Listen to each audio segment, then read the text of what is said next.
உலகெங்கிலும் நடக்கும் முக்கிய நிகழ்வுகளை குறுஞ்செய்தி வடிவத்தில் தெரிந்து கொள்ள ஆதன் செயலியை டவுன்லோட் செய்யுங்கள். ஆதன் செயலியை டவுன்லோட் செய்ய டிஸ்கிரிப்ஷனில் உள்ள லிங்கை கிளிக் செய்யவும். சாதிவாரி கணக்கெடுப்பு எடுப்பதில் என்ன பிரச்சனை இருக்கு? ஏன் எடுக்க மாட்டேன்றாங்க? மாநில அரசே எடுக்க முடியும்னு சிலர் சொல்றாங்க. ஆனா மாநில அரசு எடுத்தா நீதிமன்றம் அதை நிறுத்தி எல்லாம் வைக்கிறது. அதனால ஒன்றிய அரசே அதை எடுக்கலாமே, மோடி அரசு ஏன் சாதிவாரி கணக்கெடுப்பு எடுக்காமல் காலம் தாழ்த்தி கொண்டிருக்கு? ஒரு கட்சி ஆட்சி அதிகாரத்தில் இருக்கவங்க ஜாதிவாரி கணக்கெடுப்பு நடத்தினா என்ன சூழல் உருவாக்கும்னா, இந்த பவர் மேட்ரிக்ஸ், பவர் ஸ்ட்ரக்சர், அதிகார மையத்தில் உள்ள ஜாதிகள் இவங்களோட எண்ணிக்கை, அதிகாரத்துக்கு வராத ஜாதிகள் இவங்களோட எண்ணிக்கை ரெண்டும் வெளிப்படை ஆயிரும். இன்னும் இந்திய அளவில் ஜாதிவாரி கணக்கெடுப்புக்காக பெரிய அளவுக்கு முள்ள பிடிச்சாலும் முருங்கை பிடிக்கணும்னு சொல்லி ஸ்ட்ராங்கா 3 ஸ்டேட் தோத்தம் போறவும் ஸ்ட்ராங்கா இருக்கக்கூடிய ராகுல் காந்தியால கர்நாடகாவில் ஜாதிவாரி கணக்கெடுப்பு எடுத்த அந்த டேட்டாவை பப்ளிஷ் பண்ண முடியல. மோடி தான் தள்ளி போடுறாரு, மோடி தான் தப்பிக்கிறாருன்னா நீங்களும் அழகா மோடியை தப்பிக்க வைக்க என்ன வழியோ ஸ்டேட்ல இருக்கிற முதலமைச்சர்களா பார்த்து, முன்னாள் முதலமைச்சர்களா பார்த்து அவங்க பேரெல்லாம் சொல்லி எனக்கு கணக்கு காட்டுறீங்க. மோடியா எடுக்க மாட்டேன்றாரு. மோடிக்கு என்ன சிக்கல் வந்துடும் இப்ப எடுத்தா? அதை சொல்லுங்கன்ற நான் கேட்கிறேன். மோடி 29 வரை டைம் இருக்குது மாதேஷ், பாத்துக்கலாம். ஒரு 20% நீங்க வந்து சில மாநிலங்கள்ல வேண்டான்றாங்க, மறுக்கிறாங்க அப்படின்னு எல்லாம் பிஜேபி தரப்புல சொல்றாங்க. உங்க பார்வையில அப்படி மாதிரி மறுக்கிறவங்க யாருன்னு சொல்ல முடியுமா? யார் யார் மறுக்கிறாங்க? மம்தா பானர்ஜி இதை பற்றி ஒன்றும் மூச்சு விடல. பாஜக கவர்மெண்ட்ஸ் எதுவுமே இதுல இல்ல. அதே வேளையில கேசவ பிரசாத் மௌரியா நான் தனிப்பட்ட முறையில் அதை எடுக்கணும்னு சொல்லி இருக்கிறாரு. பீகார்ல உள்ள பாஜக காரங்கள்லாம் அதுக்கு ஆதரவு தெரிவிச்சிருக்காங்க. கர்நாடகா பாஜக காரங்க ஆதரவு தெரிவிச்சிருக்காங்க. இப்போ பாஜக இதுல கொஞ்சம் ரொம்ப கேர்ஃபுல்லா தான் அதுல டீல் பண்றாங்க. மாட்டோம் வேண்டான்னு போகல, பேனுன்னு வரிஞ்சுக்கிட்டவும் இல்லை பாஜக. எப்போதுதான் இந்த முடிவு 29 வரைக்கும் அப்படியே போயிடும், அவ்வளவுதான் முடிஞ்சிடும். 31 வரைக்கும் அந்த சென்செக்ஸ் கணக்கு மாதிரி 10 வருஷம் எவ்ரி 10 இயர்ஸ் மாதிரி வந்துடும். ராகுல் காந்தியோட இந்த இது வரும் மாநில எலெக்ஷன்கள்ல பாஜகவோட செல்வாக்க பாதிக்குன்னு ஒரு சூழ்நிலை வந்துன்னா எதிர்க்கு ஆயுதத்தை கையில் எடுத்துக்கிற மாதிரி பாஜக அதை கையில் எடுத்துருவாங்க. சமூக ரீதியான இந்த சாதி ரீதியான கணக்கெடுப்பு எடுக்கணும்னு இங்க தமிழ்நாட்டில் பெரிய அளவு கோஷம் எழுந்துகிட்டே இருக்கிறது. அப்படி எடுத்தால் உங்களுடைய பார்வையில், ஏன்னா நீங்க பாசிட்டிவ் சோசியல் ஜஸ்டிஸ் பேசக்கூடியவர், அதனால உங்கள் பார்வையில் இன்னைக்கு பெரிய சமூகமா தமிழ்நாட்டில் எது இருக்குன்னு நினைக்கிறீங்க சார்? வன்னியர்கள் தான் இருப்பாங்க. அவங்க தான் ஃபர்ஸ்ட் இருப்பாங்கன்றீங்க. நம்பர் 2 சார், பறையர்கள் இருப்பாங்க. சாதிவாரி கணக்கெடுப்பு கோஷம் இன்னைக்கு ராகுல் ரொம்ப முன்னிலைப்படுத்தி எல்லா மாநிலங்களையும் பேசு பொருள் ஆக்கிட்டாரு. பார்லிமெண்ட்ல பேசுறாரு. சாதியே தெரியாதவர்களாம் சாதிவாரி கணக்கெடுப்பு கேட்கறாங்கன்ற ஒரு ஸ்டேட்மெண்ட் சரின்னு நினைக்கிறீங்களா நீங்க? இதே ஆட்கள், இதே சோனியா காந்திக்கு மகா பிரியங்கா காந்தி நீச் பொலிட்டிக்ஸ், நீச் ஆத்மினி மோடியை சொல்லல, இழிவான தொழில் செய்யக்கூடிய ஒரு மோடியை சொல்ல. நீங்க வாஜ்பாய், அத்வானி அதே இந்துத்துவ வந்து ஏற்றுக்கிட்டவங்க மோடியை மற்றும் ஏன் கசந்தது உங்களுக்கு? கருப்பா இருந்த ஒரு காளான் சாப்பிட்டு கலரானானே அல்பேஷ் தாகூர் சொல்லல. அப்பா யாரு, முன்னோர்கள் யாரு, நீ மோடியை கேட்கல. அப்ப எவ்வளவு கீழ்த்தரமான ஒரு அரசியலை ஒரு பிரதமருக்கு எதிராக நீங்க பண்ணீங்க. 2031 கூட மோடி நினைச்சாதான்றீங்க. மோடி அது வரைக்கும் இருந்தால் தானே அதுவும் முடிவு செய்ய முடியும். அதையும் தாண்டி இருப்பார் மாதேஷ். நிம்மதியா தூங்குங்க. 29 தனி மெஜாரிட்டியோட வருவாரு. நிம்மதியா தூங்குங்க. What is creamy layer sir? Creamy லேயர்னா என்ன? ஆதன்களுக்கு வணக்கம். பல்வேறு துறைகளில் ஆக சிறந்த ஆளுமைகளை சந்தித்து நாம் நேர்காணல் எடுத்து வருகிறோம். அந்த வகையில் மீண்டும் நம்மோடு இணைந்திருக்கிறார் அரசியல் திறனாய்வாளர் திரு ரவீந்திரன் துரைசாமி அவர்கள். அவரிடம் கேட்பதற்கு நிறைய இருக்குன்னா வாருங்கள், அவரிடமே கேட்போம். வணக்கம் திரு ரவீந்திரன் துரைசாமி சார். வணக்கம் மதேஷ். எப்படி இருக்கீங்க சார்? நல்லா இருக்கும் மதேஷ். சாதிவாரி கணக்கெடுப்பு, முதல்ல இந்த மக்கள் தொகை கணக்கெடுப்பே 1948 சட்டத்தின்படி ரூல்ஸ்ல எவ்ரி 10 இயர்ஸ்க்கு ஒரு முறை மக்கள் தொகை கணக்கெடுப்பு எடுக்கணும். அதோடு சேர்த்தே தான் இந்த சாதிவாரி கணக்கெடுப்பெல்லாம் நம்ம வந்து அப்படியே சென்செக்ஸும் எடுக்கிறாங்க, எல்லாத்தையும் சர்வேவாக இருக்கட்டும், சென்சஸ் ஆகட்டும். ஆனால் தொடர்ச்சியாக இந்த சாதிவாரி கணக்கெடுப்பை இவங்க அவங்கள கையை காட்டுறது, அவங்க இவங்க கையை காட்டுறது, அதே போல மத்திய அரசு அதை எடுக்காமலே காலம் தாழ்த்தி கொண்டே போகிறது, பெரிய விவாத பொருளாக இருக்கிறது. சாதிவாரி கணக்கெடுப்பு எடுப்பதில் என்ன பிரச்சனை இருக்கு? ஏன் எடுக்க மாட்டேன்றாங்க? மாநில அரசே எடுக்க முடியும்னு சிலர் சொல்றாங்க. ஆனா மாநில அரசு எடுத்தா நீதிமன்றம் அதை நிறுத்தி எல்லாம் வைக்கிறது. அதனால ஒன்றிய அரசே அதை எடுக்கலாமே, மோடி அரசு ஏன் சாதிவாரி கணக்கெடுப்பு எடுக்காமல் காலம் தாழ்த்தி கொண்டிருக்கிறது சார்? ஜாதிவாரி கணக்கெடுப்பை யூபி அரசு எடுத்தது தெரியுமா மதேஷ்? சொல்லுங்க சார். யூபி அரசாங்கம் எடுத்தாங்க. எடுத்துக்கிட்டு அவங்க வெளியிடல. பாஜக வந்தா நாங்க வெளியிடுவோம்னு சொன்னாங்க. அவங்களும் வந்ததும் வெளியிடல. இப்போ 13 ஆண்டுகளா எடுக்கப்பட்ட ஒரு காஸ்ட் வைஸ் டேட்டா இருக்கு, நம்ம கவர்மெண்ட் ஆஃப் இந்தியா கிட்ட இருக்குது. அது காங்கிரஸ் தலைமைக்கும் தெரியும், பாஜக தலைமைக்கும் தெரியும். இதுல என்ன சிக்கல்னா, மீண்டும் ஃப்ரெஷ்ஷாக எடுக்கிறதுக்கும் சொல்றாங்க. என்ன சிக்கல்னா, ஒரு கட்சி ஆட்சி அதிகாரத்தில் இருக்கவங்க ஜாதிவாரி கணக்கெடுப்பு நடத்தினா அது என்ன சூழல் உருவாக்கும்னா, இந்த பவர் மேட்ரிக்ஸ், பவர் ஸ்ட்ரக்சர், அதிகார மையத்தில் உள்ள ஜாதிகள் இவங்களோட எண்ணிக்கை, அதிகாரத்துக்கு வராத ஜாதிகள் இவங்களோட எண்ணிக்கை ரெண்டும் வெளிப்படையாயிரும். வெளிப்படையாகனா சொந்த காசுல சூனியம் வச்சது மாதிரி அந்த கட்சிக்கே வந்து, அந்த ஆட்சி கட்டில் இருக்கக்கூடிய அந்த கட்சிக்கே வந்து, நாங்கள் இவ்வளவு இருந்து எங்களுக்கு இவ்வளவு தானா, எங்களுக்கு ஏன் உரியது கிடைக்கலங்கிற கோபம் அந்த விழிப்புணர்வு அடைஞ்ச ஒரு ஜாதிகள் மத்தியில் வந்துடும். அது மொத்தத்தில் எடுக்கிற ஆட்சி அதிகாரத்தில் அந்த எடுக்கிற கட்சிக்கு வந்து அது நஷ்டமாக போயிடும். இதுதான் எந்த அதிகாரத்தில் இருக்கக்கூடிய கட்சியும் எடுக்காமல் இருக்கிறதுக்கு முக்கிய காரணம். நான் இது வெளிப்படையாக உடைச்சி பேசுகிறேன். இது இந்தியா முழுக்க எல்லா மாநிலங்களுக்கும் இந்த பிரச்சனை இருக்குன்றீங்களா? இதையும் தாண்டி சித்தாராமையா ஏன் எடுத்தாருன்னா, அவர் Kuruba community, pastoral community, backward community, Kurubas வந்து பெரிய அளவில் இருக்காங்க. ஒருக்கா ஜாபர் ஷேட்டு கூட பங்காரப்பா வந்து அப்பர் காஸ்ட் லீடர்ஸ் எல்லாம் டாமினேட் பண்ணிட்டு நரசிம்மராவை எதிர்த்து அடித்து அரசியல் பண்ணிட்டு, பிரைம் மினிஸ்டரை எதிர்த்து அடித்து அரசியல் பண்ணிட்டு இருக்கும்போது ஜாபர் ஷேட் சொன்னார், இவர் ஜாதி 2% தான் இருக்காங்க, இவங்களோட 3-4% ஓபிசின்னா குருபாஸ் தான் இருக்காங்க. அந்த பாஸ்டல் கம்யூனிட்டி நம்ம யாதவ் மாறிப்பட்ட ஒரு கம்யூனிட்டி இருக்காங்கங்கிற ஒரு கருத்தை ஜாபர் ஷேட் சொன்னார். எந்த ஜாபர் ஷேட் சொல்றீங்க? மத்திய ரயில்வே துறை அமைச்சர், காங்கிரஸ் அமைச்சர். நீங்க இந்த ஜாபர் ஷேட்னா ஒரு இன்டெலிஜென்ஸ்ல ஒரு டிஜிபியா இருந்தா, நானே கூட ஒரு சொன்னேன் ரெக்கார்டு பண்ணேன்னா, இதுக்கெல்லாம் எதுக்கியா ஒரு ஐஜி இன்டெலிஜென்ஸ், ஒரு கான்ஸ்டபிளே போதும் அந்த பதவிக்குன்னு முன்னமே ஒரு கலைஞர் சீஃப் மினிஸ்டர் இருக்கும்போது அவரை நான் விமர்சிச்சிருக்கிறேன். ஓகே, மற்ற விஜயகாந்த் ஆடியோ டேப்பா இல்ல அவர் எல்லாத்துக்குமே டேப் எடுக்காருன்னு வரும்போது அப்ப என்ன நானும் அதுல இருந்தது. தமிழன் எக்ஸ்பிரஸ் எல்லாம் என் படத்தை எல்லாம் போட்டு கருத்து கேட்டிருந்தாங்க.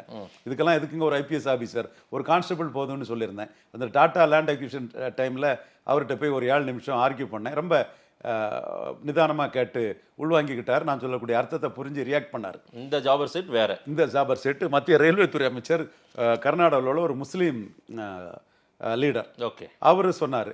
அப்போ சித்தாராமையா அந்த சமுதாயத்தை சேர்ந்தவரே சிஎம் ஆகும்போது நாம அதிகம் இருக்குங்கிறத அரசியல் அரங்கத்துக்கு காட்டணும், நம்ம அசைக்க முடியாத சக்திங்கிறத காட்டணும்னா அவர் ஜாதிவாரி கணக்கெடுப்புக்கு போனார். போனதை வெளியிடாம லிங்காயட்ஸும் ஒக்காலிகாவும் கலாட்டா பண்ணிட்டாங்க. இன்னும் இந்திய அளவில் ஜாதிவாரி கணக்கெடுப்புக்காக பெரிய அளவுக்கு முள்ளை பிடிச்சாலும் முருங்கை பிடிக்கணும்னு சொல்லி ஸ்ட்ராங்காக, அது 3 ஸ்டேட்டு தோத்தம்புறவும் ஸ்ட்ராங்காக இருக்கார் ராகுல் காந்தி. இருக்கக்கூடிய ராகுல் காந்தியால் கர்நாடகாவில் ஜாதிவாரி கணக்கெடுப்பு எடுத்த அந்த டேட்டாவை பப்ளிஷ் பண்ண முடியல. இல்லை சார், எடுத்ததெல்லாம் பிஜேபியும் எடுத்திருக்கிறது. பிஜேபி வந்தா நாங்களும் எடுப்பண்ணலாம் சொல்லி இருக்குது.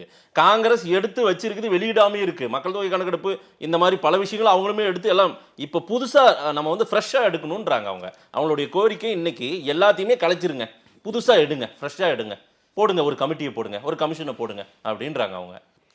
இன்னும் மக்கள் தொகை கணக்கெடுப்புக்கே குறைஞ்ச நிதி தான் ஒதுக்கப்பட்டிருக்கு. 29க்கு முன்ன இதை அட்ரஸ் பண்ணா போதும், 28ல் அட்ரஸ் பண்ணா கூட போதும். ஸோ பாஜகவுக்கும் நிறைய காலங்கள் இருக்குது, டைம் இருக்குது. கடைசியா எப்போ மக்கள் தொகை கணக்கெடுப்பு எடுத்தாங்க சார்? கடைசியா மக்கள் தொகை 2011 நினைக்கிறேன். ஆமா, 11. அது அதில் காஸ்ட் வைஸ் சென்சஸ் வந்து காஸ்ட் வைஸ் இன்கார்பரேட் பண்ணப்பட்டிருந்தது. அது வெளியிடப்படலை. Cost wise வெளியிடப்படலை. நாங்க 14 வந்தா வெளியிடுவோம்னு மோடி சொன்னாரு, அவரும் அதை வெளியிடல. இல்ல 14 இந்த பக்கம் ஒரு 5 2029 வரைக்கும் எடுக்காமே உங்க காலம் தாழ்த்தினா கூட கிட்டத்தட்ட ஒரு 18 வருடங்கள் 19 வருடம் ஆயிருமே. இல்ல இப்போ 24 வந்தாச்சு. 24 பட்ஜெட்ல குறைஞ்ச பணம் தான் ஒதுக்கப்பட்டிருக்குது. அப்போ இனிமேல் வந்து இந்த பிரச்சனையே வந்து என்னன்னா, காஸ்ட் வைஸ் சென்சஸ் போனாலே காஸ்ட் வைஸை சேர்த்துட்டு போகவா சேர்க்காம போவாங்கிறதா மேட்ரு. காஸ்ட் வைஸை சேர்க்காம போனா ஒரு கூட்டம் கொடி பிடிச்சிரும். ஐயோ எதிரி எதிரி, பிற்படுத்தப்பட்டவருக்கு எதிரி, ஷெட்யூல் காஸ்ட்டுக்கு எதிரி எதிரின்னு மோடிக்கு எதிராக ஒரு கூட்டம் கதறி கத்தி தள்ளிரும். அதை சேர்த்துட்டு போனா டக்குன்னு வந்து நம்ம ஓட்டை வாங்கிட்டு நமக்கு எதிராட்டே மோடி போறாருன்னு இன்னொரு கூட்டம் ஆரம்பிச்சிடும். அதனால இது எப்படி வருது, இயற்கையா இது என்ன சூழல் வருது, அதுக்கு தக்கன முடிவு எடுத்துக்கலாம். இல்ல சார், சென்செக்ஸ் எடுக்கும் போதே காஸ்ட் வைஸ் சென்செக்ஸும் சேர்த்து தான் எடுக்கணும். அப்படிதான் எடுப்பாங்களா இல்ல தனியாலாம் எடுத்திருக்காங்க? தேவையில்லை. அது சென்சஸ்லேயே வந்து ஜாதிங்கிற ஒரு காலத்தை போட்டாலே பல பல கேள்விகள், வீட்டில் டிவி இருக்கா, ஆடு மாடு இருக்கா, எத்தனை அடி வீடு, எத்தனை உறுப்பினர்கள், எல்லா விஷயங்களையும் கேட்கும்போது ஜாதிங்கிற காலத்தில் ஜாதி உட்பிரிவு ரெண்டையும் போட்டால் கூட அதையும் அவங்க சொல்லிட்டு போயிடுவாங்க. அது ஒன்றும் பெரிய கூடுதல் செலவெல்லாம் ஒன்றும் இல்லை. சென்சஸ் பட்டியல் எடுக்கிறதுல ஜாதிங்கிற ஒன்றையும் சேர்த்து அதையும் கேட்டால் போதும். மதம் இருக்குது, மொழி இருக்குது, ஜாதிங்கிறதையும் கேட்டால் போதும், அவ்வளவுதான். இப்போ சித்தராமையா எடுத்ததா இருக்கட்டும், பீகார்ல நிதிஷ் எடுத்ததா இருக்கட்டும், யூபியில் எடுத்ததா இருக்கட்டும், இதெல்லாம் வந்து மக்கள் தொகை கணக்கெடுப்பே எடுத்து அதில் சென்செக்ஸ் எடுத்ததா இல்லை சர்வே, அதாவது சாதிவாரி கணக்கெடுப்பு கணக்கு தான். ஆமாம், சர்வே தான். பீகார்லையும் கர்நாடகாவிலும் சர்வே தான் பண்ணுறாங்க. அதே மாதிரி நாங்கள் சர்வே பண்ணுவோன்னு ஜெகன் அனௌன்ஸ் பண்ணியிருந்தாரு. நாயுடு பண்ணுவார்னு எனக்கு தோணலை. ஏன்னா ஜெகன் வந்து அந்த பெரும்பான்மை சமூகங்களை வச்சு நம்ம அரசியல் பண்ண நினைச்சாரு. அதுவே நாயுடுக்கு எதிரான ஒரு அரசியல் தான். அவன் தனக்கு எதிரான ஒரு அரசியலை நாயுடு பண்ணுவாருன்னு நான் நினைக்கல. அதே மாதிரி ரேவந்த் ரெட்டி தெலுங்கானா சீஃப் மினிஸ்டர் வந்ததுமே அவர் ஆர்டர் போட்டிருக்கணும். வந்து நாளாகுது, அவர் விரும்பலை. அவர் ரெட்டி அங்கே வந்து காபு, தென் கொல்லா, கோவுடு இவங்க தான் அதிகம். அது தெரிஞ்சிட்டுன்னா ரெட்டிக்க லீடர்ஷிப்புக்கு பிரச்சனை ஆகணுங்கும் போது ரெட்டி அதை விரும்ப மாட்டார். நிதிஷ்குமார் ஏன் பண்ணாருன்னா அவருக்கு இபிசி எண்ணிக்கை ஜாஸ்தின்னு காட்டுறதுக்கு ஆசை இருந்தது. கூடவே தேஜஸ்வி யாதவ் 15% யாதவ்னு அங்கே நிறுவனமாயிட்ட, அதனால அவங்க அதை விரும்புகிறாங்க. இங்கே நம்ம சொல்லிட்டோமே குருபா கம்யூனிட்டின்னு, இன்னும் டிகே சிவகுமார் வந்து அதை வெளியே விடாமல் வச்சுட்டு இருக்காரு. அதில் மல்லிகார்ஜுன கார்கே எல்லா கட்சியை சேர்ந்த அப்பர் காஸ்டுக்காரங்களும் ஜாதிவாரி கணக்கெடுப்புக்கு எதிராக இருக்காங்கிற கருத்தை அவர் வேற சொல்லியிருக்கிறாரு. மோடி தான் தள்ளி போடுறாரு, மோடி தான் தப்பிக்கிறாருன்னா நீங்களும் அழகா மோடியை தப்பிக்க வைக்க என்ன வழியோ ஸ்டேட்ல இருக்கிற முதலமைச்சர்களா பார்த்து, முன்னாள் முதலமைச்சர்களா பார்த்து அவங்க பேரெல்லாம் சொல்லி எனக்கு கணக்கு காட்டுறீங்க. மோடியா எடுக்க மாட்டேன்றாரு. மோடிக்கு என்ன சிக்கல் வந்துடும் இப்போ எடுத்தா அதை சொல்லுங்கன்ற நான் கேட்குறேன். மோடி 29 வரை டைம் இருக்குது மாதேஷ், பார்த்துக்கலாம். இது எத்தனை காலம் சார்? எத்தனை காலம் தான் ஏமாத்துவாங்க சார்? இது மாறி மாறி ஏமாத்துறாங்க, ரெண்டு பேருமே எடுக்க முடியல. இப்படியே தட்டி கழிச்சிட்டு இருந்தால் உண்மை ஒரு நாள் தெரிய வரும்ல. இந்த பிரச்சனையில் காங்கிரஸ் முழுமையாக இருந்து, அவங்க கூட்டணி கட்சிகளும் முழுமையாக இருந்து, மம்தாவும் இதுக்குள்ள ப்ரெஷரை கொடுத்தா மோடி எடுத்துகிட்டு போயிடுவார். சாதிவாரி கணக்கெடுப்பு எடுப்பதனால் இருக்கக்கூடிய சிக்கல்களை நீங்கள் சொல்லிட்டீங்க. இந்த சாதிவாரி கணக்கெடுப்பு எவ்வளோ முக்கியமானது, எதற்காக இந்த குரல் ரொம்ப ஓங்கி ஒலிக்கிறதா நீங்கள் பார்க்குறீங்க? எல்லா சமூகங்களுக்கும் உரிமை வேணும். அந்த சமூகத்தில் அதிகாரம், செல்வம் எல்லாமே வந்து ஒரு சில சமூகங்கள்ட்ட மத்தியிலும் குவியக்கூடாது. எல்லாத்துக்குமே கல்வி, வேலைவாய்ப்பு, பொருளாதார உயர்வு எல்லாமே வந்து எல்லா சமூகங்களுக்கும் கிடைக்கணும். அதில் எண்ணிக்கை அதிகமான பல சமூகங்கள் வந்து ஏமாளி ஜாதிகளாக இருந்துட்டு இருக்கிறாங்க. அவங்களுக்கும் உரிய இடம் கிடைக்கணும்னா அவங்க எண்ணிக்கை முதல்ல தெரிஞ்சுன்னா அவங்களுக்கு ஒரு தனி பலம் வரும். இவ்வளோ எண்ணிக்கையில் நாம் இருக்குன்னு சொல்லும்போது வந்து நாம் இதை அடையலாங்கிற ஒரு தனி பலம் வரும். தனியாக திரள்வார்கள். அரசியல் அரங்கத்தில் எம்எல்ஏ, எம்பி, கவுன்சிலர் இதிலெல்லாம் உயர்வடைவாங்க. ஸோ அவங்களுக்கு ஒரு கல்வி, வேலைவாய்ப்பு, அதிகார பலம், எல்லா பொருளாதார பலம் எல்லாத்திலையும் அவங்க உயர்வடையும் போது ஒரு நாடுங்கிறது நாட்டில் உள்ள எல்லா பிரிவு மக்களும் வளர்றது தான். ஒரு சில வகுப்பார் மட்டும் வளர்றது ஒரு நாட்டுக்கு வந்து நன்மை பயக்காது. தலை மட்டும் வீங்கி போனால் கரெக்டாக இருக்காது. கை, கால், உடம்பு எல்லாமே வளரணும். இந்த நாடுங்கிறது நரம், செடி, கொடிகள் மட்டும் நாடு அல்ல. நாட்டின் பிரஜைகள் தான் அந்த நாடு. அப்போ எல்லா பிரச்சனைகளும் வளரணும். அவங்க ஜாதி அடிப்படையில் இந்த நாடு இருக்கிறனால எல்லா ஜாதியும் அது உரிய உரிமையும் அதிகாரம் பற்றி வளரணுங்கிறது தான் ஜாதிவாரி கணக்கெடுப்போட ஒரு கான்செப்ட். பாப்புலேஷன் அப்போ அந்த சென்செக்ஸ் எடுக்க ரெடியாக தான் இருக்காங்க. அது எடுக்கும்போது சாதிவாரி கணக்கெடுப்பு எடுக்கணும் அப்படின்ற ஒரு சிக்கல் வர்றதுனால தான் சென்செக்ஸே எடுக்காமல் இருக்காங்கன்றது உங்களுடைய பார்வை, அப்படியா? சென்சஸ் எடுக்கிறதுக்கு குறைஞ்ச பணத்தை தான் அலாட் பண்ணியிருக்காங்க. இப்போ 21 எடுக்கல, 31 எடுக்கணும். 31க்கும் 21க்கும் இடையில ஒரு 28 இந்த வாக்கில் இதுக்கான ப்ரெஷர் எப்படி இருக்குன்னு பார்த்துக்கிட்டு முடிவு பண்ணிக்கலாம். சாதிவாரி கணக்கெடுப்பு இங்கே இடஒதுக்கீடுக்கான ஒரு பெரிய ஆயுதமாக தான் இருந்து கொண்டிருக்கிறது. இதை காலகாலமாக டாக்டர் ராமதாஸ் போன்றவர்கள்லாம் தமிழ்நாட்டில் அதிகமாக கேட்டுகிட்டே இருக்காங்க. இதில் உள் இடஒதுக்கீடுக்கும் நீதிமன்றம் ஒரு பச்சை கொடி காட்டியிருக்காங்க. அது ஒரு சாதகமான விஷயமா நம்ம பார்க்க முடியாது. இப்போ எல்லாருமே உள் இடஒதுக்கீடு வேணும்னா சாதிவாரி கணக்கெடுப்பை எடுன்னு தானே இப்போ நிற்க போகிறாங்க எல்லாருமே. ஓவரால் இப்போ வந்து சார் எனக்கு தெரிஞ்சு 80% கோஷம் இப்போ வந்து சாதிவாரி கணக்கெடுப்பு எடுக்கணும்னு வந்துருச்சு சார். மீதி ஒரு 20% நீங்கள் வந்து சில மாநிலங்களில் வேண்டான்றாங்க, மறுக்கிறாங்க அப்படின்னு எல்லாம் பிஜேபி தரப்பில் சொல்கிறாங்க. உங்கள் பார்வையில் அப்படி மாதிரி மறுக்கிறவங்க யாருன்னு சொல்ல முடியுமா? யார் யார் மறுக்கிறாங்க? மம்தா பானர்ஜி இதை பற்றி ஒன்றும் மூச்சு விடலை. பாஜக கவர்மெண்ட்ஸ் எதுவுமே இதில் இல்லை. அதே வேளையில் கேசவ பிரசாத் மௌரியா நான் என்னோட கொள்கை இது தானே முடிவு பண்ணியிருக்கேன், நான் தனிப்பட்ட முறையில் அதை எடுக்கணும்னு சொல்லியிருக்கிறாரு. பீகாரில் உள்ள பாஜக காரங்கள்லாம் அதுக்கு ஆதரவு தெரிவிச்சிருக்கிறாங்க. கர்நாடகா பாஜக காரங்க ஆதரவு தெரிவிச்சிருக்கிறாங்க. ஸோ பாஜக இதில் கொஞ்சம் ரொம்ப கேர்ஃபுல்லாக தான் அதில் டீல் பண்ணுறாங்க. மாட்டோம் வேண்டான்னு போகல, பேனுன்னு வரிஞ்சுக்கட்டவும் இல்லை பாஜக. ஏன்னா இது வந்து இந்துக்களை பிளவுபடுத்தணும்னு நினைக்கிறாங்க. ஜாதி அடிப்படைங்கிறது இந்துக்களை பிளவுபடுத்தக்கூடிய ஒரு இதுன்னு நினைக்கிறாங்க. ஸோ அதனால பாஜக வளர்ச்சி பாதிக்கப்படும்னா அது பாதிக்கப்படக்கூடாது, ஓகே சொல்லிடுவாங்க. இந்துக்களை பிளவுபடுத்தணும்னு யார் நினைக்கிறதா சொல்றீங்க நீங்க? பாஜக தலைமை வந்து ராகுல் காந்தியோட இந்த வியூகம் வந்து இந்துக்களை பிளவுபடுத்துறதுங்கிறது கணக்கு. ஏன்னா மெஜாரிட்டியே யார் இருக்க போறாங்க அப்படி பார்த்தா? அதுதான் அவங்க வந்து அந்த இது தங்களை பாதிக்கும்னு ஒரு சூழல் வந்ததுன்னா எடுத்துருவாங்கன்னு சொல்றேன்ல. இப்போ வந்து அதோட ப்ரெஷர் எப்படி வருது, எந்த அளவுக்கு தாக்கம் வருதுன்னு அப்படி வெள்ளோட்ட விட்டு பார்த்துட்டு இருக்காங்க. ஓகே, இது எப்போதுதான் இந்த முடிவு 29 வரைக்கும் அப்படியே போயிடும், அவ்வளவுதான் முடிஞ்சிடும். 31 வரைக்கும் அந்த சென்செக்ஸ் கணக்கு மாதிரி 10 வருஷம் எவ்ரி 10 இயர்ஸ் மாதிரி வந்துடும். ராகுல் காந்தியோட இந்த இது வரும் மாநில எலெக்ஷன்கள்ல பாஜகவோட செல்வாக்கை பாதிக்கும்னு ஒரு சூழ்நிலை வந்துன்னா எதிரிக்கு ஆயுதத்தை கையில் எடுத்துக்கிற மாதிரி பாஜக அதை கையில் எடுத்துருவாங்க. எதிரிக்கு ஆயுதத்தை கையில் எடுத்து எதிரியை வீழ்த்துற மாதிரி அதையே பாஜக கையில் எடுத்து வீழ்த்ததுக்கு தயங்க மாட்டாங்க. அந்த ஆயுதம் ஷார்ப்பன் ஆனதா?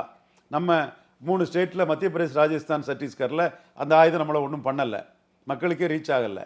அப்போ 2024க்கு அந்த ஆயுதத்தை பெருசாக நினைக்கல.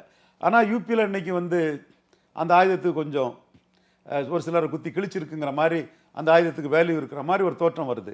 இந்த தோற்றங்கள் மற்ற மாநிலங்கள் எப்படி இருக்குது, என்ன இருக்குன்னு பார்த்துட்டு முடிவு பண்ணுவாங்க. சார், சாதிவாரி கணக்கெடுப்பு ஒரு வேலை மோடி எடுக்க முன் வருகிறார், இந்த வருடமோ அல்லது 29க்குள்ளார எடுக்கிறாருன்னு வச்சுக்கோங்க. அப்படி எடுத்தால், இந்தியா முழுக்க எடுத்தால், தமிழ்நாட்டில் இங்கே 69 இருக்குல்ல, அது என்ன ஆகும்? அதோடைய நிலை அதுவே கண்டினியூ ஆகுமா இல்லை அபாலிஷ் ஆகுமா? கண்டினியூ ஆகும். ஒன்று பிரச்சனையும் இல்லை. கொடுத்ததை தடுக்கிறது கஷ்டம் ஆதேஷ். ஓகே, நீங்கள் வந்து ஒரு மீனாஸ் இருக்காங்க, அவங்கள வந்து எஸ்டியிலேருந்து எடுத்து விட முடியாது. 1965ஆம் ஆண்டு ஹோம் மினிஸ்ட்ரியிலேருந்து எஸ்சி இந்த ஷெட்யூல் காஸ்ட் இடஒதுக்கீடு எப்படி செயல்படுதுன்னு ஒரு ஆய்வு கமிட்டி போட்டாங்க.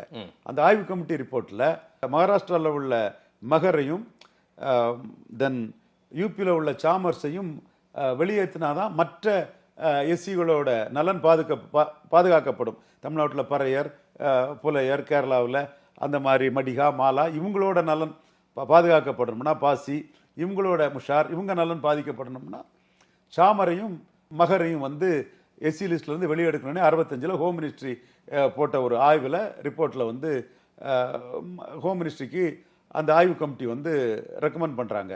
மகாராஷ்டிரா காங்கிரஸ்காரர்களும் யூபி காங்கிரஸ்காரர்களும் அன்னைக்கு காங்கிரஸ் தலைவராக இருந்த பெருந்தலைவர் காமராஜிட்ட போய் இப்படி நம்ம மகரை வெளியெடுத்துட்டாலும் தென் சாமரை வெளியெடுத்துட்டாலும் நமக்கு தேர்தல் பாதிச்சிடும், அந்த சமுதாயங்கள் ஓட்டு போட மாட்டாங்க, அதனால எலிமினேஷன் ப்ராசஸ் கூடாது, வெளியெடுக்கக்கூடாதுன்னு சொல்கிறாங்க. ஹோம் மினிஸ்ட்ரியில் ஏஐசிசி பிரசிடென்ட் ஹோம் மினிஸ்டர்கிட்ட சொல்லி அதை கடப்பில் போட சொல்கிறார். அது அப்படி கடப்பில் இருந்துட்டு 65லே வெளியேற்றணும்னு சொல்லப்பட்ட சாமர்ஸும் 65லே வெளியேற்றப்படணும்னு சொல்லக்கூடிய மகர்ஸும் இன்னைக்கும் எஸ்சி லிஸ்டுக்குள்ளே தான் இருக்கிறாங்க.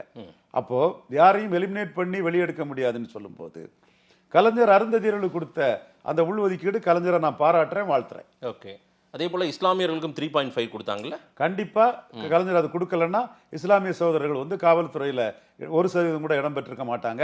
இந்த 3.5 தான் இஸ்லாமிய சகோதரர்கள் வந்து இந்த நாட்டின் பாதுகாப்பை, உள்நாட்டு பாதுகாப்பை காப்பாற்றக்கூடிய அந்த காவல்துறையில் வராங்க. அதை நான் மனமாற முழு மனதோடு வரவேற்கிறேன். அது நியாயமானது, சரியானது, அது ரியல் சோசியல் ஜஸ்டிஸ்ங்கிறதுல எனக்கு மாறுபட்ட கருத்தே இல்லை. அதில் ரைட், சமூக ரீதியான இந்த சாதி ரீதியான கணக்கெடுப்பு எடுக்கணும்னு இங்கே தமிழ்நாட்டில் பெரிய அளவு கோஷம் எழுந்துக்கிட்டே இருக்கிறது. அப்படி எடுத்தால் உங்களுடைய பார்வையில், ஏன்னா நீங்கள் பாசிட்டிவ் சோசியல் ஜஸ்டிஸ் பேசக்கூடியவர், அதனால உங்கள் பார்வையில் இன்னைக்கு பெரிய சமூகமாக தமிழ்நாட்டில் எது இருக்குன்னு நினைக்கிறீங்க சார்? வன்னியர்கள் தான் இருப்பாங்க. அவங்க தான் ஃபர்ஸ்ட் இருப்பாங்கன்றீங்க. Number 2 sir? பறையர்கள் இருப்பாங்க. செகண்ட்? இப்போ பறையர்களும் பர்த் ரேட் ஜாஸ்திங்கிறனால அதில் கொஞ்சம் முன்ன பின்ன இருக்கலாம், எடுத்தால் தான் தெரியும். வன்னியர் பறையர் தான். இல்லை, நீங்கள் உண்மை தேர்ந்த இதில் கை தேர்ந்தவர் இருந்தாலும் பார்வையாளர்களை பார்க்குறவங்க அது எப்படி நாங்கள் தானே அதிக எண்ணிக்கையில் இருப்போம், முதல்ல எடுக்கணுமே, எப்படி ரவீந்திரன் துரைசாமி இதை சொல்கிறாருன்னு கூட ஒரு பார்வை வரும்ல. நான் ஏற்கனவே உள்ள அசஸ்மெண்ட்டு, கலெக்டர்ஸ் ரிப்போர்ட்டு, 1931 சென்சஸ்ஸு இதெல்லாம் பார்க்குறதுலையும் பர்த் ரேட்டு வந்து பறையர் சமூகத்தில் வந்து பெரிய அளவில் இருக்குங்கிறதுலையும் நம்ம களத்தில் போய் வட தமிழகத்தில் பார்க்கும்போது பறையர்கள் எவ்வளவு அடர்த்தியாக இருக்கிறாங்க, எவ்வளோ பெரிய முக்கியமான சமூகமாக பறையர் சமூகம் வந்துட்டாங்கிறது அடிப்படையிலையும் நான் வச்சு அதை பார்க்குறேன். இப்போ நீங்கள் எஸ்சி லிஸ்ட்டில் உள்ள பறையர்கள் இந்து பறையர்களை மட்டும்தான் குறிப்பிடுவாங்க. கிறிஸ்தவ பறையர்களும் நிறைய அளவு இருக்கிறாங்க. வன்னியர்களும் அம்பாசங்கர் கமிஷன் 13% சொல்கிறாங்க. ஏறக்குறைய வன்னியரும் பறையரும் வந்து ஒருத்தருக்கு ஒருத்தர் ஈக்குவலாக இருக்கக்கூடிய சமங்களாக தான் நான் பார்க்குறேன். இப்போது அந்த பர்த் ரேட்டுங்கிறது பறையர்கள்ட்ட அதிகம் இருக்குது, வன்னியர்கள்ட்ட பறையர்களோட குறைவாக தான் இருக்குதா பார்க்குறேன். இப்போ நமக்கான ரிசர்வேஷன் நமக்கு அம்பாசங்கர் கமிஷன் அதை வச்சு தான் கொடுத்துட்டு இருக்காங்கன்றீங்களா? அதே ரெக்கார்டு தான். அம்பாசங்கர் கமிஷன் ரெக்கார்டை வச்சு தான் 50 கலைஞர் வந்து 30-20 பிரித்தார். அது பிறகு அந்த 30 3.5 பிரித்தார். இன்னொரு கிறிஸ்தவர்களுக்கு இடஒதுக்கீடு அதை வச்சு தான் பிரிச்சார். அவங்க வேண்டாம் இன்னதும் 26.5 3.5 அந்த 30 இருக்குது. இது 20 தெளிவா இருக்குது. அது ஒரு தேய்மானமான ஒரு ரெக்கார்டு தானே சார் அது. இன்னைக்கும் நம்ம அதை ஃபாலோ பண்றோம்னா அது முடிஞ்சு போன கணக்கு தானே. இன்னைக்கு வேற மாதிரி இருக்கும்ல. அந்த கணக்கு தேய்மானமான ரெக்கார்டு இல்ல. அம்பாசங்கர் வன்னியர் நாடார்கள் வந்து அதிகப்படுத்தி கொங்கு வேளாளர்களை குறைவா காட்டிட்டாரு. கொங்கு வேளாளர் மேல துவேஷத்துல வன்னியர் வந்து எங்களை குறைவா காட்டிட்டாருன்னு கோவை செழியன் ஒரு அறிக்கை விட்டுருந்தாரு. அந்த அறிக்கையை குமரியானந்தன் ஏத்துக்கல, நெடுமாறண்ணன் ஏத்துக்கல, ஆண்டித்தேவர் ஏத்துக்கல, ஜான் வின்சென்ட் ஏத்துக்கல, சவுந்தரா கைலாசம் ஏத்துக்கல, குலச்செல்லையா ஏத்துக்கல, ராஜாமாள் தேவதாசா யாதவர் கம்யூனிட்டியில் ஒருத்தர் இருந்தாங்க, அந்த அம்மையார் ஏத்துக்கல. இப்படி எந்த ஜாதியுமே அந்த உறுப்பினர்கள் யாருமே அந்த சேர்மனோட அந்த ரெக்கமெண்டேஷன்ஸை ஜாதிவாரி இதை வந்து ஏற்றுக்கிடவே இல்லை. இன்னும் முக்குலத்தோர் சமுதாயத்தை சேர்ந்த நண்பர்கள் நாங்கள் சட்டநான கமிஷனில் இருந்ததை விட எப்படி குறைவாக போயிருக்கோம், எங்களை அம்பாசங்கர் குறைச்சி காட்டுறாருன்னு மருது பாண்டியர், அரப்பா போன்ற சகோதரர்கள் எனக்கு எதிரான எண்ணம் கொண்டவங்க தான். பட் அவங்க ஒரு இஷ்யூ எடுத்து பண்ணும்போது அவங்களுக்கு உரிய கௌரவத்தையும் அந்தஸ்தையும் நம்ம கொடுத்துருவோம். அந்த சசிகலா மேட்டர்லேருந்தே நமக்கு எதிராக தான் இருப்பாங்க. பட் நம்ம அவங்க ஃபைட் பண்ணுறாங்க, அவங்க நியாயத்தை சொல்கிறாங்கங்கிறத பதிவு பண்ணுறோம். இப்படி முக்குலத்தோர்களும் அதை எதுக்குறாங்க. ஸோ அம்பாசங்கர் வன்னியர் மற்ற ஜாதிகளுக்கு அநீதி செய்தாருன்னு உறுப்பினர்கள் சொன்னாங்க. அதை எம்ஜிஆர் குப்பை கூடையில் தூக்கி போட்டுட்டாரு. அதுக்கு பிறகு கலைஞர் வந்து ராமதாஸை டேக்கிள் பண்ணுறதுக்காக அம்பாசங்கர் கமிஷன் உள்ள புள்ளி வரத்தை வச்சு தான் கலைஞர் 50-20 பிரிச்சார். சாதிவாரி கணக்கெடுப்பு கோஷம் இன்னைக்கு ராகுல் ரொம்ப முன்னிலைப்படுத்தி அதை வந்து எல்லா மாநிலங்களையும் பேசு பொருளாக்கிட்டாரு. பார்லிமெண்ட்ல பேசுறாரு. அனுராக் தாக்கூர் அவர்கள் ஒரு பதிலை கொடுக்குறாருன்னா அதை முறையாக கொடுக்கணும் இல்ல. சாதியே தெரியாதவர்களாம் சாதிவாரி கணக்கெடுப்பு கேட்கறாங்கன்ற ஒரு ஸ்டேட்மெண்ட் சரின்னு நினைக்கிறீங்களா நீங்க? அதாவது இன்னைக்கு வந்து உங்களுக்கு இவ்வளவு கோபம் வருது, சரியானு கேட்குறீங்க. அனுராக் தாக்கூர் பேசினா தப்புன்னு சொல்றீங்க. அவர் மாநிலத்தில் இதை பேசினா லாபம், சோனியா காந்திக்கு மகனுக்கு என்ன ஜாதிங்கிற ஒரு இது சொன்னால் அவர் மாநில இதில் லாபம்னு அவர் பேசுகிறாரு. நான் அது நியாயப்படுத்தலை. அதை தமிழ்நாடு சென்றிக்கா அதை ஏற்றுக்கொள்ள முடியாது. நாம் இதே ஆட்கள், இதே சோனியா காந்திக்கு மகா பிரியங்கா காந்தி நீச் பொலிட்டிக்ஸ்னு நீச் ஆத்மினி மோடியை சொல்லலை, இழிவான தொழில் செய்யக்கூடிய ஒரு மோடியை சொல்லலை. நீங்கள் வாஜ்பாய் அத்வானி அதே இந்துத்துவ வந்து ஏற்றுக்கிட்டவங்க மோடியை மற்றும் ஏன் கசந்தது உங்களுக்கு? கருப்பாக இருந்த ஒரு காளான் சாப்பிட்டு கலரானான்னு அல்பேஷ் தாக்கூர் சொல்லலை. அப்பா யார், முன்னோர்கள் யார், நீ மோடியை கேட்கல. அப்போ எவ்வளவு கீழ்த்தரமான ஒரு அரசியலை ஒரு பிரதமருக்கு எதிராக நீங்கள் பண்ணீங்க.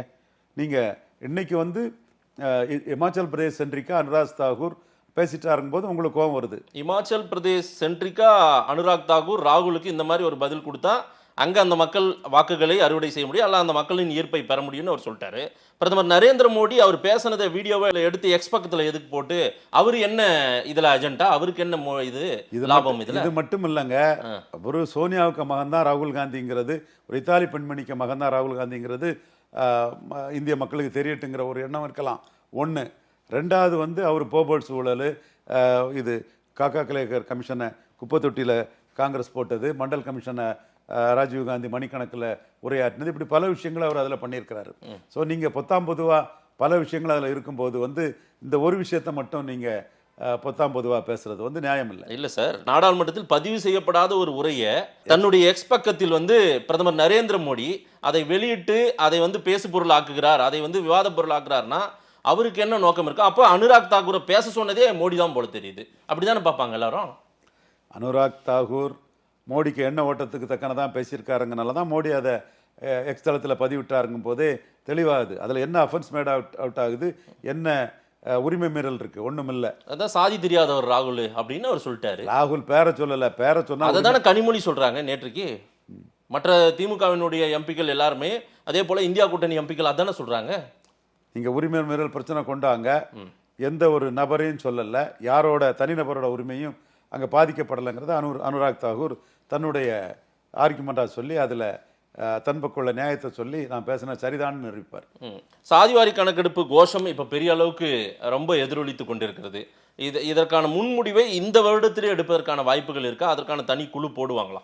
வாய்ப்பு இருக்கா? ப்ரெஷர் எந்த அளவுக்கு வந்துட்டு இருக்கோ அதுக்கு தக்கன பார்ப்பாங்க. இது ஒரு சீரியஸ் மேட்டர் தானே சார். இதை எடுக்கணுமா வேண்டாவா? பாசிட்டிவ் சோஷியல் ஜஸ்டிஸ் பார்க்கக்கூடிய ஒரு நபரா நீங்க சொல்லுங்க. எடுக்கணுங்கிறது தான் என்னோட கருத்துங்கிற நான் ஏற்கனவே சொல்லிட்டேன்.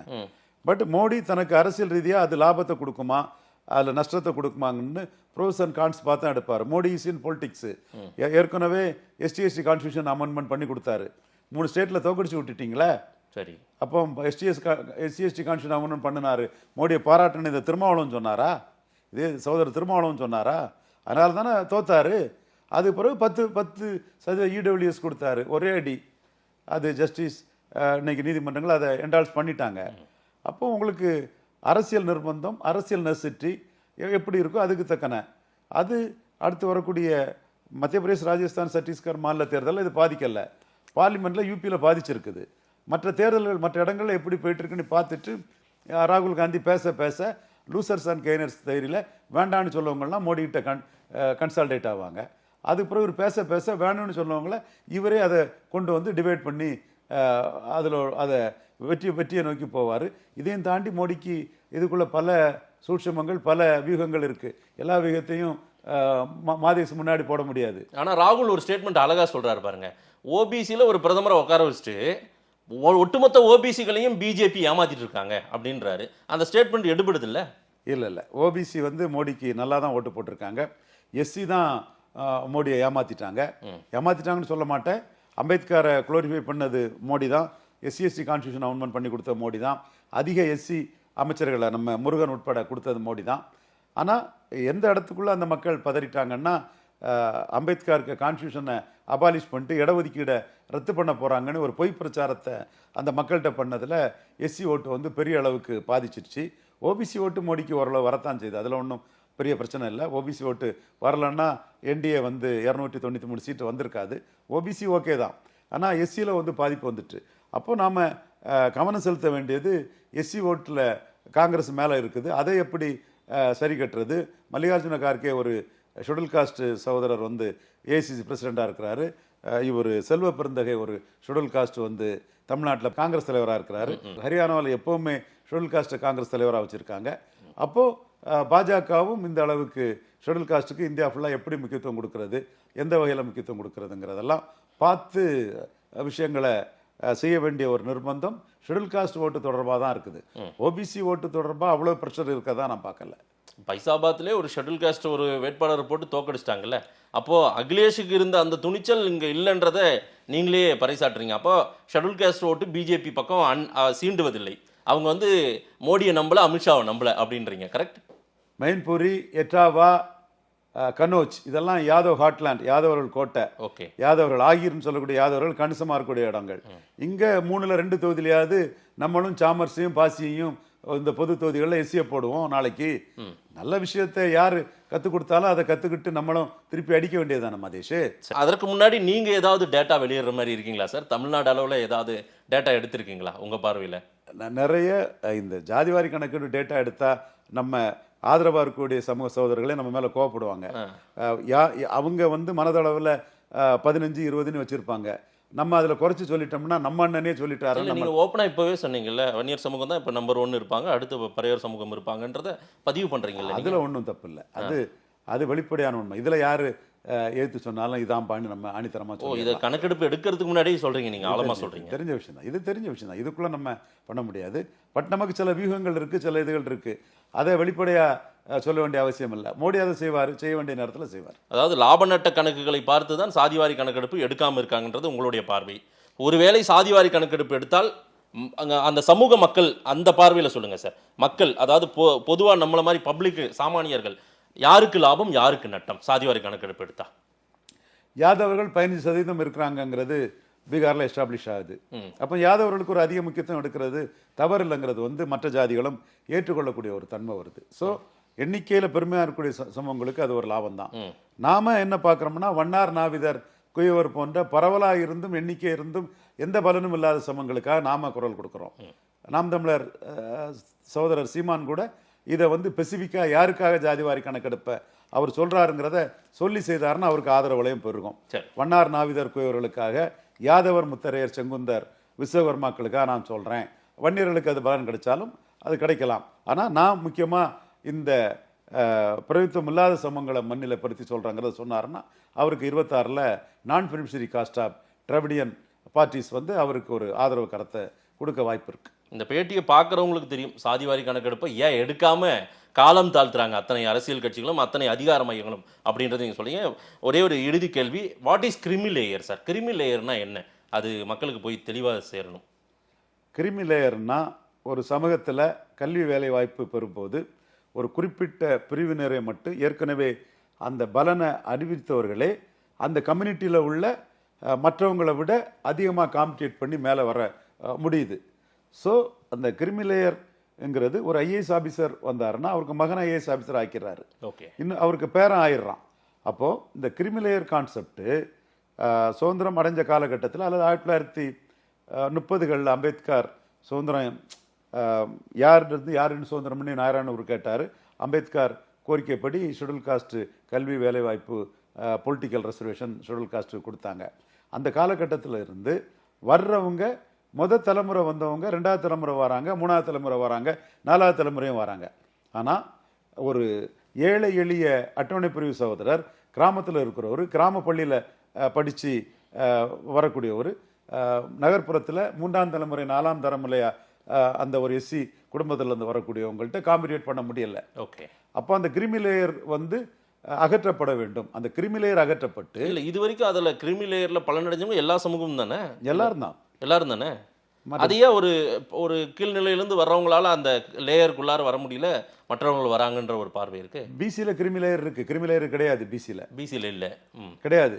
எஸ்சியில் கிரிமிலேயருக்கும் இருக்குதுன்னா ஒரு காலகட்டத்தில் ஒரு துயரத்தை மிசரிஸை ஒரு மோனோலித்திக்கா எல்லாருமே அனுபவிச்சதுனால அவங்களுக்குள்ள கிரிமிலேயர் வேண்டான்னு இருந்தது.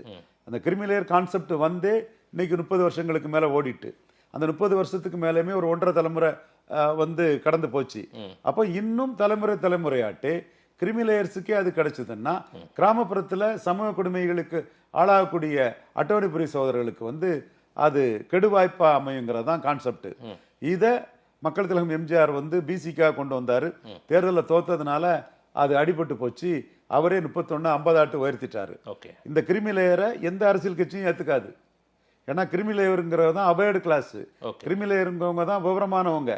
அவங்களுக்கு எதிராக எந்த அரசியல் கட்சியும் ஒரு முடிவுக்கு போக மாட்டாங்க. அதாவது அடுத்தடுத்து தலைமுறையா அவங்க அந்த இடஒதுக்கீட்டை பலன் பெறுறவங்க தான் கிரிமிலேயர்ஸ் தான் ஒரு ஜாதியை வழி நடத்துறாங்க. ஓகே, கிரிமிலேயர்ஸ் தான் அந்த கம்யூனிட்டியோட இஷ்யூஸை லீட் பண்றாங்க.